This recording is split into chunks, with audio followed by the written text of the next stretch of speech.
Serenium Trial was designed to test the Serenium new drug when compared to placebo in patients with insomnia. The Serenium drug was derived from a change in the molecular structure of chlorpromazine in order to reduce extrapyramidal side effects and increase the sedative effects. The trial is expected to last 4 weeks and to enroll 300 participants. The Serenium pilot trial did not report relevant adverse events. The sample size was estimated to achieve statistical significance and clinical significance. Why interim analysis in this case can be a Trojan horse? The interim analysis aims to evaluate data from participants during the trial. So it is planned data assessments in a certain period of time during the ongoing trial. Here the advantages for safety, efficacy, and costs do not surpass the risk that the early stop will threaten the trial.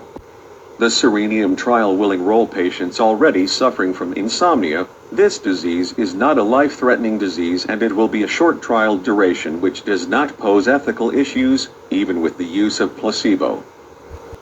Also, the new drug was not previously linked with important side effects according to the pilot trial. As in the Trojan War, here the interim analysis is not an offering. One day Zeus is given a golden apple to be awarded as a prize to the most beautiful Greek goddess of all. Zeus is wary of judging such a contentious competition and instead passes the responsibility to a human, Paris, Prince of Troy.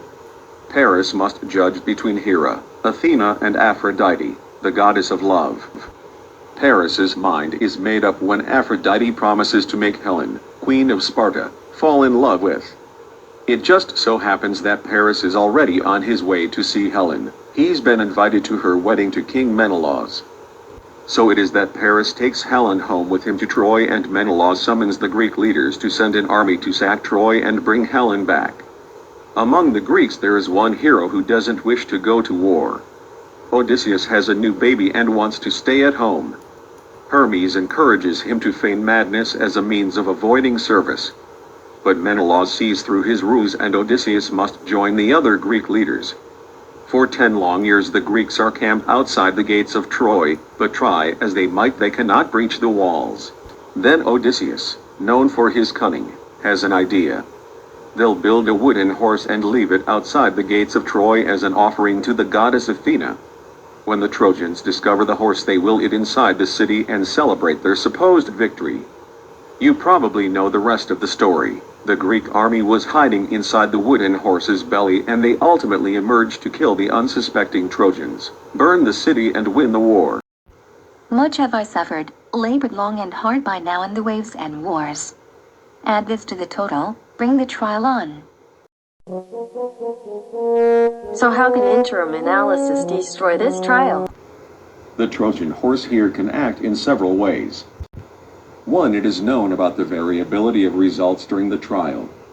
For instance, the safety and clinical efficacy results from data obtained by an interim analysis from half of the sample size can be different from the data obtained at the end of the trial when all that is evaluated. 2. While assessing data during the trial it is possible to achieve statistical significance. However, especially when dealing with small samples, this statistical significance does not mean clinical significance, so the interim analysis cannot provide robust evidence. 3. The clinical benefit detected in an interim analysis during the trial is obtained with a smaller sample size, which means loss of power and less significant. Moreover, interim analysis often fails to demonstrate the secondary endpoints. 4. Interim analysis can powerless the study, enhancing type I and type II error. When not detecting relevant impacts by performing an interim analysis, it is needed to carry out additional trials, consequently leading to more costs. I don't mind missing the start as long as I'm here at the end. And you? Would you let a Trojan horse enter in this?